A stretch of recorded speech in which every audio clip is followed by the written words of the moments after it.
Siku ilikuwa imetulia, upepo mdogo ukivuma kutoka msituni, ukiambatana na harufu tamu ya maua ya pori. Kijiji kizima kilikuwa kimetulia, hakukuwa na kelele zaidi ya sauti za ndege waliokuwa wakikaribisha alfajiri. Katika utulivu huo, kijana mmoja mwenye matumaini makubwa alikuwa akitembea taratibu kuelekea nyumbani kwao. Huyo ndiye Jonas, kijana msomi aliyemaliza udaktari kwa daraja la juu kuliko wote katika darasa lake, lakini mwenye njia tofauti kabisa na mawazo ya watu. Wakati wenzake walipokuwa wakishindana kutuma maombi ya kazi hospitali kubwa za mjini, Jonas alikuwa akikaa peke yake katika maktaba ya chuo akichunguza vitabu vikongwe vya tiba za asili. Alivutiwa na mizizi, magome ya miti, majani yenye harufu kali na mchanganyiko wa mimea uliotumiwa na mababu. Aliamini kuwa tiba nyingi zilizo kwenye dawa za hospitali zilianzia huko, katika ardhi, katika misitu, katika vitu ambavyo wengi waliviona ni vya kawaida. Lakini ndoto ya Jonas haikuishia tu kwenye kutafiti mimea. Kila alipokuwa akitembea porini akichunguza majani mapya, alikuwa na ndoto ya kuunganisha sayansi ya kisasa na tiba asili za kienyeji. Alitaka kuonyesha kuwa tiba za mababu sio ushirikina kama watu walivyosema, bali ni hazina ambayo haijafunguliwa kikamilifu. Hata marafiki zake walipomuuliza kwa mshangao, "Mbona hutaki kufuata njia yetu? Kwa nini unatumia muda wako kwenye mizizi?" Jonas alikuwa anacheka tu na kusema, "Ugonjwa unaotibika leo kwa dawa, huenda kesho ukatibika kwa mmea." Siku aliyoamua kurudi kijijini ilikuwa siku ya maamuzi makubwa. Aliweka mabegi yake ardhini, akasoma hewa safi ya nyumbani na kuhisi moyo wake ukitulia. Ndani ya moyo wake kulikuwa na sauti moja tu. "Nataka kuwa daktari wa watu wangu, lakini kwa njia wanayoielewa, kwa tiba asilia." Hakujua ni changamoto ngapi zingemkuta mbele, wala kejeli ngapi zingempiga kama upepo. Lakini ndoto yake iliwaka kama moto mchanga usiozimika. Hivyo safari ya Jonas, kijana msomi mwenye ndoto tofauti, ikaanza. Njia yake haikuwa ya kawaida, lakini aliijua moja kwa moja. Asili ndiyo shamba lake la tiba, na watu wake ndio wagonjwa wake wa kwanza.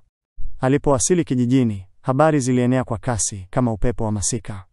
"Jonas amerudi, yule kijana msomi wa udaktari," watu walikuwa wakisema huku wakicheka kwa mshangao. Lakini furaha yao iligeuka kuwa maswali mengi walipogundua kuwa hakurudi kwa ajili ya likizo, wala hakutangaza kupata ajira katika hospitali yoyote kubwa. Usiku wa kwanza, familia ilikusanyika kwenye sebule ndogo iliyokuwa na taa ya chemli iking'aa kwa mwanga hafifu. Mama yake alikuwa amemtengenezea chakula alichokipenda tangu utotoni, wali wa nazi na samaki wa kukaanga. Lakini furaha yake iliingiliwa na wasiwasi. Alimwangalia mtoto wake kwa macho ya uchungu, kisha akasema kwa sauti iliyojaa mashaka, "Jonas mwanangu, tumekuwa tukisubiri habari zako. Ulipata hospitali gani? Muhimbili, Aga Khan, ama ile kubwa ya mkoani?" Jonas alitabasamu polepole, akachukua pumzi ndefu kabla ya kujibu, "Mama, sijarudi kwa ajili ya kazi mjini. Nimekuja nyumbani. Nimeamua kufanya utafiti wa tiba asilia huku kijijini." Kimya kizito kilitanda. Baba yake alisimama polepole, kana kwamba hakusikia vizuri. "Unamaanisha nini? Ulisoma miaka yote ile, halafu unarudi kusoma mizizi. Unataka kuwa nani sasa, mganga wa kienyeji?" Majirani waliposikia habari hizo, maneno yakaanza kutangatanga kama moshi uliovuka dari. Wengine walimkejeli hadharani, "Huyu kijana amepotea." Walinong'ona, "Msomi wa udaktari kurudi kukoroga majani. Hivi chuo wanawafundisha nini siku hizi?" Hata watoto wa kijijini walimcheka walipomuona akitembea na kikapu cha vitabu, wakisema, "Daktari wa mizizi, daktari wa pori." Lakini Jonas hakutikisika. Ndani ya moyo wake alikuwa na uhakika zaidi kuliko siku yoyote maishani mwake. Alijua kuwa kabla ya dawa za hospitali kuundwa, kulikuwa na mizizi, majani na magome ya miti yaliyookoa maisha ya mababu. Aliamini kwamba kurudi kijijini haikuwa kurudi nyuma, ilikuwa kwenda kule ambapo tiba ya kweli ilianzia. Usiku ule alilala akiangalia dari, akitafakari maneno ya watu. Lakini badala ya kukata tamaa, alijisemea kimoyomoyo, "Watacheka leo, lakini siku ikifika, wataelewa kwa nini nilirudi." Siku zilivyopita, Jonas alianza kutafuta mahali pa kuanzishia ndoto yake. Kando ya kijiji kulikuwa na banda dogo lililokuwa limechakaa. Pengine zamani lilikuwa ghala la mahindi, lakini sasa lilikuwa limefunikwa na vumbi na nyasi zilizokauka. Wengi walilipita bila kuliona hatua kwa hatua, lakini kwa macho ya Jonas, banda lile halikuwa tu jengo lililoanguka, lilikuwa mwanzo wa mapinduzi. Kwa akiba kidogo aliyokuwa nayo, alinunua banda hilo.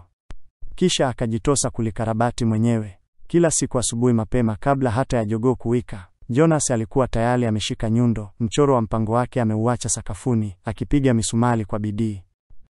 Watu wa kijiji walipita wakimwangalia kama mtu aliyechanganyikiwa.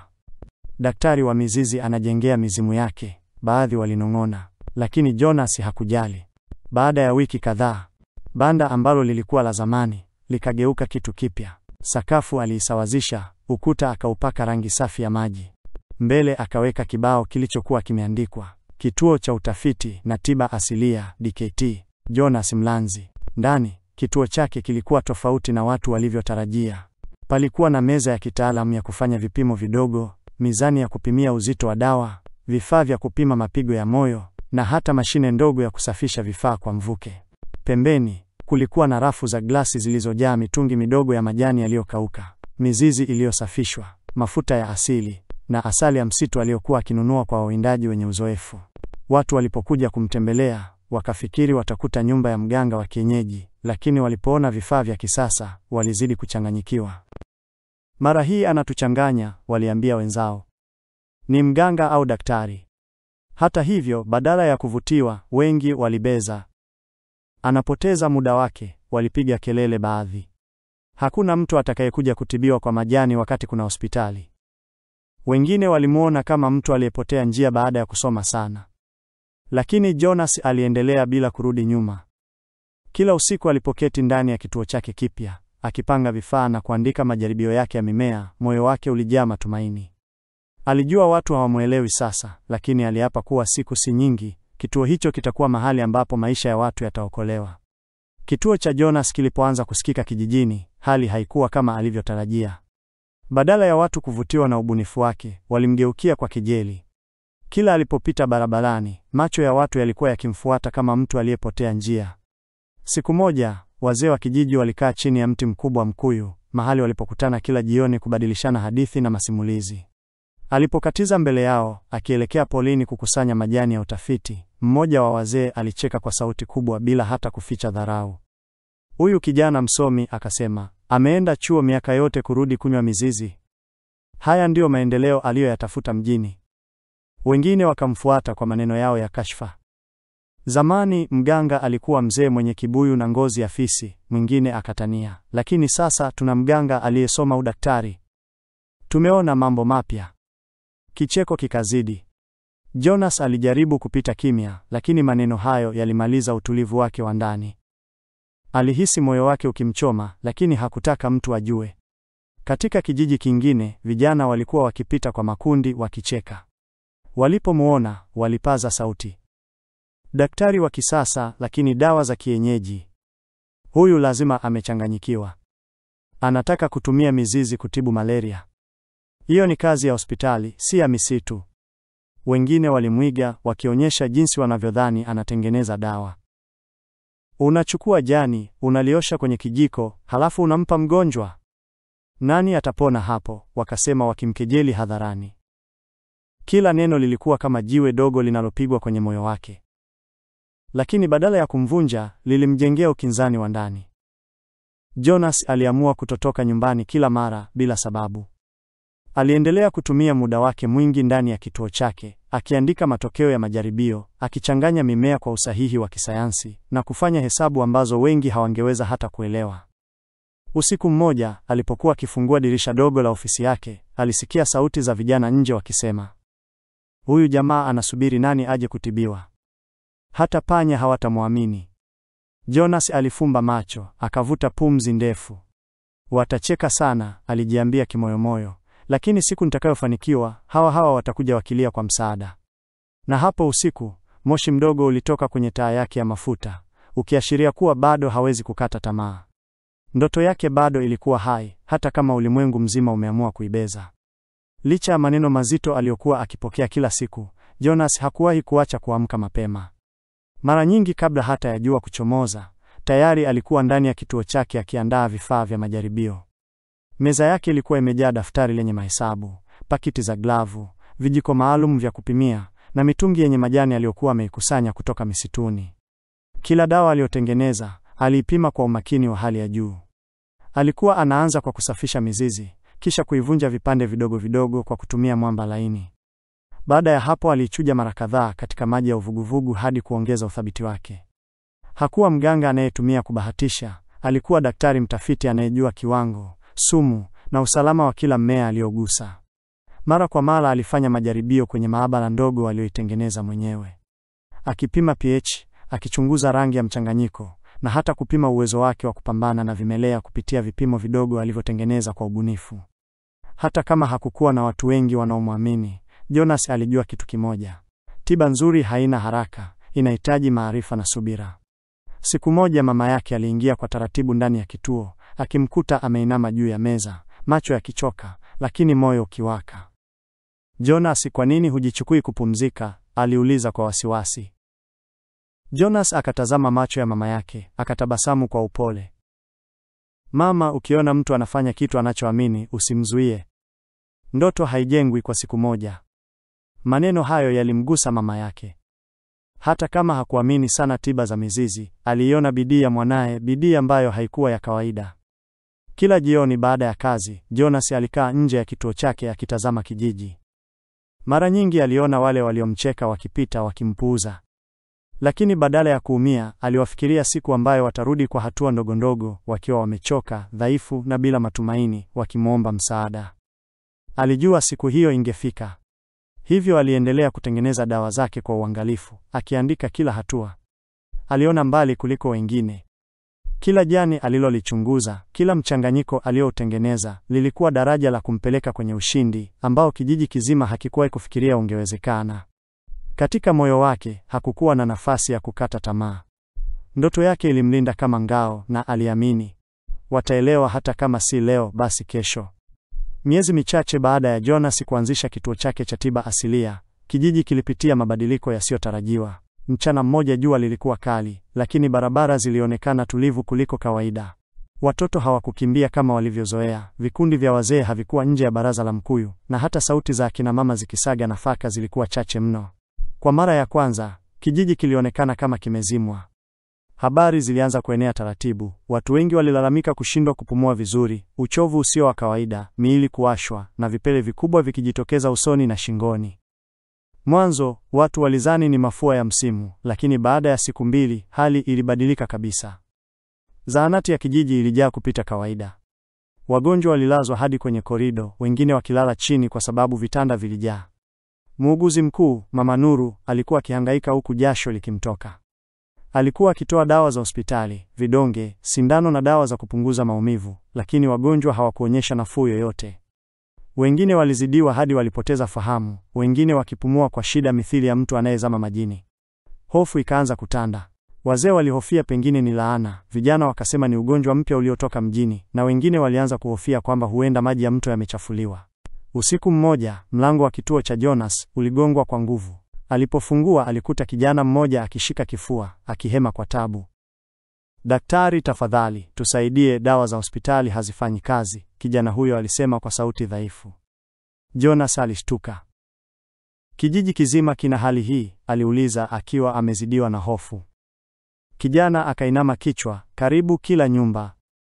Wamefika zahanati, lakini hakuna mabadiliko. Wanazidi kupoteza nguvu." Jonas alichukua koti lake la maabara na kumfuata kijana kwenda kwenye zahanati. Alipofika aliona hali ambayo hakuwahi kutarajia: watu wakipumua kwa tabu, watoto wakilia kimya kimya kwa uchovu, na wazee wakiegemea ukutani bila nguvu hata ya kuinua mikono yao. Alihisi moyo wake ukipata msukosuko mpya. Kejeli zote za kijiji zilifutika kama moshi. Sasa, bila kumtangazia mtu yeyote, mzigo wa kuokoa kijiji ulikuwa umeangukia mikononi mwake. Na hapo, bila kupoteza muda, Jonas akaanza safari ya kutafuta tiba. Safari ambayo ingetengeneza historia katika kijiji hicho milele. Usiku ule baada ya kutoka zahanati, Jonas hakupumzika hata kwa dakika moja. Macho yake yalikuwa mekundu kwa uchovu, lakini moyo wake ulikuwa na moto ambao haujawahi kuwaka kwa nguvu kama siku hiyo. Alijua kuwa kijiji kinaweza kupoteza watu wengi ikiwa hangeshughulika haraka. Alipofunga mlango wa kituo chake cha tiba asilia, alitoa daftari lake kubwa la utafiti na kulifungua ukurasa mpya. Aliandika dalili zote alizoziona: kupumua kwa shida, uchovu sugu, vipele vilivyoenea, kuwasha na homa ya ndani. Akaanza kuchanganua kwa mantiki ya kitabibu. Je, ni mzio wa kitu kipya? Ni sumu? Ni vimelea vya ngozi vinavyoathiri pia mfumo wa kupumua? Alijua dawa za hospitali zimeshindwa kwa sababu hazikulenga chanzo cha tatizo. Kwa hiyo hakuweza kutumia mbinu za kawaida. Akiwa kwenye meza yake ya maabara, alianza kuchunguza orodha ya mimea aliyoikusanya miezi ya nyuma. Kila mmea uliokuwa kwenye chupa ya glasi uliwakilisha kazi na utafiti wa siku nyingi. Lakini hakukuwa na mmea aliyoutaka hadi alikumbuka safari yake ya mwisho msituni. Kulikuwa na mmea mmoja wenye majani mekundu yaliyokuwa yanatoa harufu ya ukakasi alipoyapondaponda. Wazee wa kale waliuita mlanziko, mmea adimu uliokuwa ukitumika zamani kutibu vipele vya sumu. Jonas alichomoka haraka, akachukua tochi na kwenda usiku wa manane porini. Mvua nyepesi ilikuwa inanyesha, lakini hakujali. Alitembea huku miguu ikizamia matope na mwanga wa tochi ukikata giza la msitu. Baada ya dakika kadhaa, aliuona ule mmea mwenye majani mekundu. Aliukata kwa uangalifu, akaurudisha kituoni haraka. Akiwa ndani, alianza mchakato wa kisayansi. Akaubandika vipande vidogo. Akausaga kwenye chombo cha maabara. Akaichuja kupata kiini chake halisi. Kisha akaongeza asali ya msitu, asali ambayo aliijua ina uwezo mkubwa wa kupambana na vimelea na kutuliza muwasho wa ngozi. Mchanganyiko ulipoanza kubadilika rangi kuwa kahawia laini, Jonas alihisi moyo wake ukipiga kwa kasi. Seramu hii inaweza kuwa jawabu, alijisemea huku mikono ikitetemeka kwa matumaini. Alijaribu seramu hiyo kwenye kipande kidogo cha ngozi ya sampuli alichokuwa amekusanya kutoka kwa mgonjwa. Alipoona jinsi seramu ilivyopunguza athari za sumu kwa haraka, macho yake yalijaa mwanga mpya. Hatimaye alikuwa amepata kitu ambacho kingeweza kuokoa kijiji. Asubuhi iliyofuata, Jonas aliamka mapema akiwa na chupa ndogo ya serum aliyotengeneza, mchanganyiko wa mlanziko na asali ya msitu. Hakukuwa na uhakika wa 100%, lakini moyo wake ulihisi kuwa ndicho suluhisho walichokuwa wakikitafuta. Alipofika zahanati, watu walikuwa wamejikusanya nje, wengine wakihema, wengine wakijikuna kwa uchungu. Wote walikuwa na sura zilizochoka, macho yaliyokosa usingizi, na miili iliyodhoofika. Wakati Jonas alipoonekana, sauti zilizimama. Huyo daktari wa mizizi amekuja kufanya nini hapa? Mmoja aliongea kwa dharau. Hatuwezi kujaribiwa kama panya, mwingine akaongea kwa hasira. Lakini Jonas hakuingia kwenye mabishano. Alimkaribia muuguzi Mama Nuru na kumwonyesha seramu yake. Mama Nuru, aliyekuwa amechoka sana, alimtazama Jonas kwa makini. Una uhakika? Aliuliza kwa sauti dhaifu. Jonas akajibu, tujaribu kwa mtu mmoja kwanza. Tukiona matokeo, tutaendelea. Mbele ya foleni ya wagonjwa, mama mmoja mzee mwenye vipele vikubwa usoni aliinua mkono kwa uoga. Mwanangu, kama ni bahati yangu, nitajaribu. Maumivu haya yamenichosha, akasema kwa sauti iliyokatika.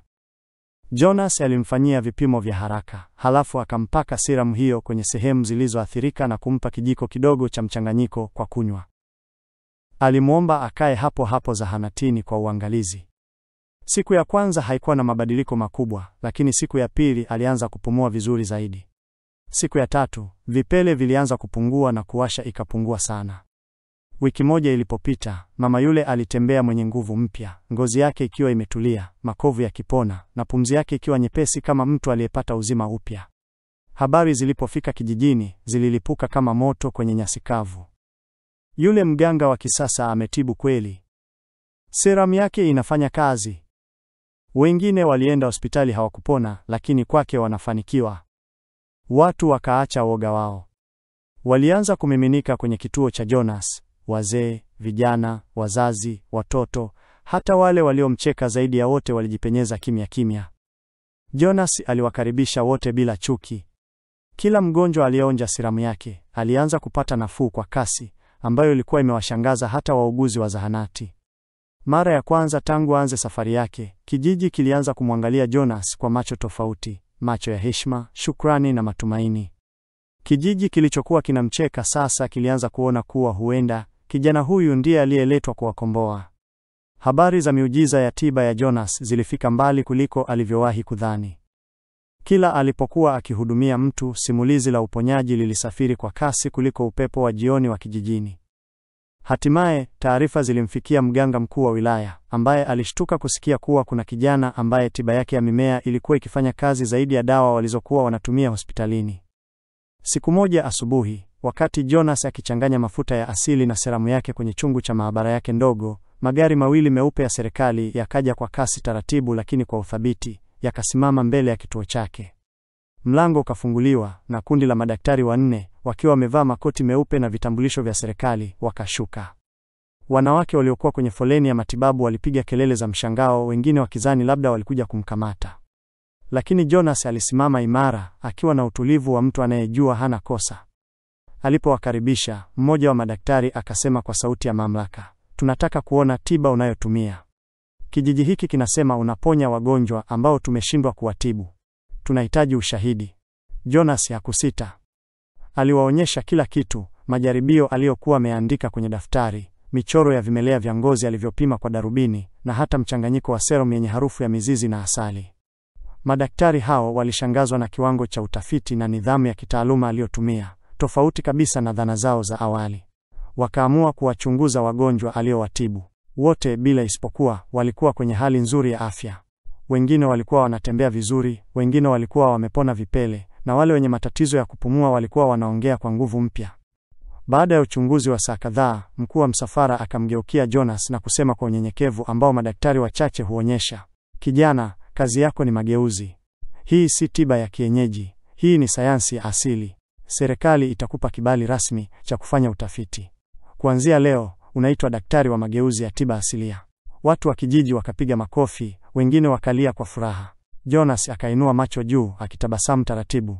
Hatimaye dunia imeanza kuona kile ambacho yeye alikiona siku nyingi, kwamba baraka za tiba hazipo tu mijini, bali pia katika mizizi, majani na akili inayothubutu kuamini.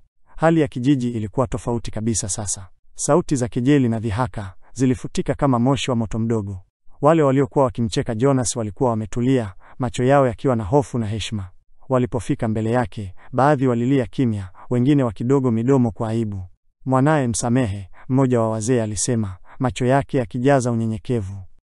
"Nilizani ulikosa akili, lakini sasa ninaona umenifanya niweke rekodi ya kweli," kijana mwingine aliongea, kisha akainama chini. Jonas alitabasamu, macho yake yakiwa na utulivu wa bahari. Hakusema kitu kwa hasira wala kudharau. Aliangalia kila mmoja, kisha akazungumza kwa sauti iliyojaa hekima. "Usimdharau mtu kwa sababu haendi upande mnaoutaka. Wengine wanaona mbali kuliko macho ya kawaida. Wakati mwingine kile mnaona ni kichache, ila kile anayofanya mtu ni hazina ya maisha." Maneno yake yalisikika kimya, kisha wakaanza kutulia. Kila mmoja alijua kwamba walikuwa wamekosea. Walikuwa wakimcheka bila kuangalia bidii, hekima na maono aliyokuwa nayo Jonas. Lakini heshima ilirudi kwa haraka. Kijiji kilijifunza funzo muhimu: elimu na asili vikijumuishwa, vinaweza kuunda matibabu bora kuliko yote. Hata hospitali kubwa ziliweza kujifunza kutoka kwa njia yake. Wagonjwa waliokuwa hawana matumaini sasa walikuwa wamepona, na kila mmoja alielewa kuwa dharau, kejeli na maneno makali hayana nguvu mbele ya hekima na bidii ya kweli. Siku hiyo, Jonas alisimama katikati ya kijiji, akitazama wazee, vijana na watoto waliokuwa wakimzunguka. Hakukuwa na furaha tu ya uponyaji, kulikuwa pia na furaha ya heshima, ya kutambua kwamba kila mtu, bila kujali daraja, elimu au nafasi, anaweza kuleta mabadiliko makubwa. Hivyo, mwanzo wa Jonas kama mganga wa kienyeji aliyesoma udaktari, lakini akitumia asili kwa busara, ulikuwa funzo kwa wote. Hakuna anayepaswa kudharau mwingine, kwa sababu kila mmoja anaweza kuwa hazina ya hekima isiyoonekana mara moja.